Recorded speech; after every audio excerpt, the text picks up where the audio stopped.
Hi guys, good morning. This is the key for Activity 6, and only few students got to submit or turn in their submissions, and I'm reopening the submission for today for you to get the chance to walk through the activity.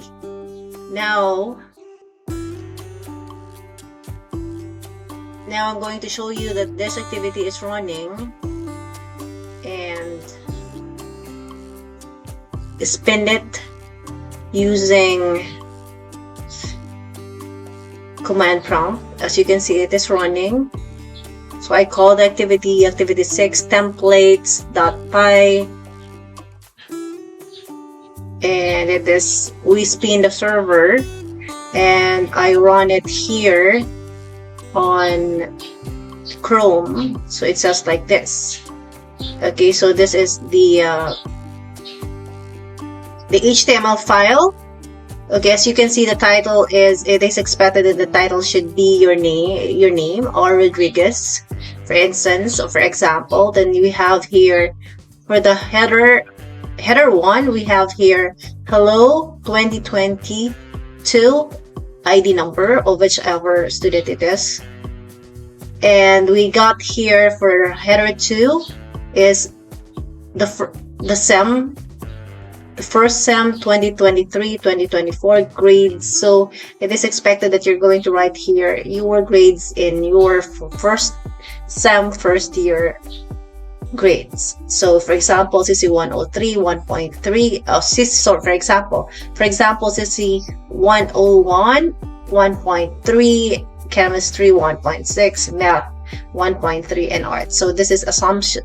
We are just trying to give here an example. So if you're going to walk through the activity, you're going to put here your grades, expected grades from the previous SEM. Okay, so I'm going to show you guys the template for Activity 6. We use here template.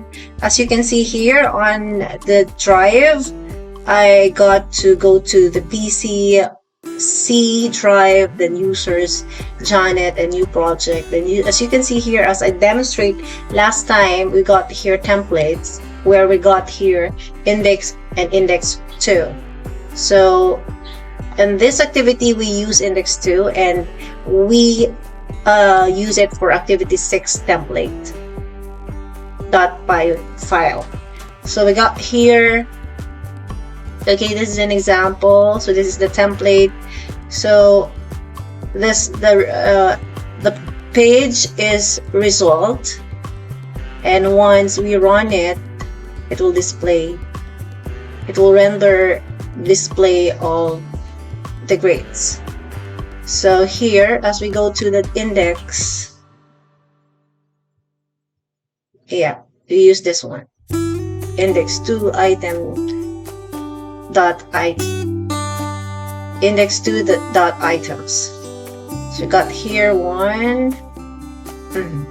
So we got here the HTML we got from index 2 HTML, and we have it in the, and as you can see, the index 2 is equals to DICT, meaning to say we are going to fill in all the grades in the DICT table. So I want you to comment down below done with your roll number to know that you already watched this video